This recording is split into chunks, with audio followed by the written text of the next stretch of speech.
Now, for more insight into the summit, we are joined by CCTV correspondent Li Qingqing in L'Aquila. Hello, Qingqing.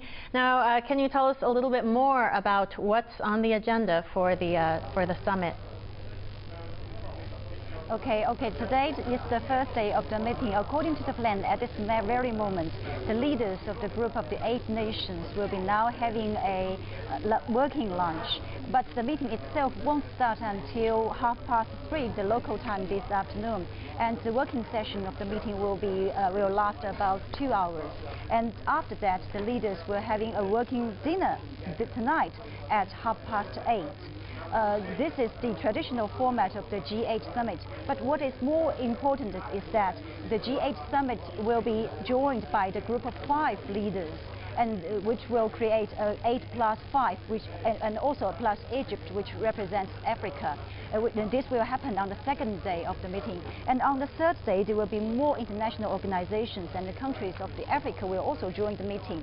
So altogether, this summit will be attended, according to Italian government, by 40 delegations, which represent 80% of the world economy. And on the agenda of this summit, there will be, of course, this financial crisis.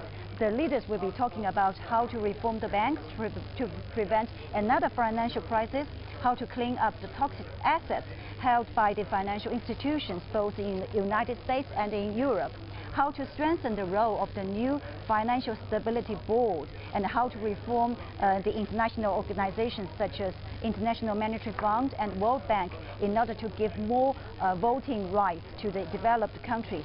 And Number 2 on the agenda is the climate change, as you have mentioned just now. The leaders was trying to set agenda for the World Conference of the Climate Change at the end of this year, which will take place at Copenhagen, the capital of Denmark. And number 3 on the agenda is the food safety. According to the Italian Prime Minister Silvio Berlusconi, who said yesterday that this meeting will try to set aside 10 to 15 billion US dollars to initiate a fund known as the L'Aquila Food Security, which gives more help to build up a sort of agricultural development in the African countries. And also, these are the agendas and issues which we'll be talking about during this meeting. Annie, back to you. Right, so we've got the financial crisis, climate change, and food safety. I think all of these were expected. Now, you're currently at the summit venue. Now, from what you can tell, what have the organizers done to ensure security, since we know there's often a lot of protests that accompany these G8 meetings? As you have said, that there were always been protesting during this kind of meetings. As we can remember, in 2001, when the G8 summit was held in Genoa, Italy, there was a very massive protest here, and the security was very tight around L'Aquila. As you can see back to me, this city actually is situated in the valley of the mountains.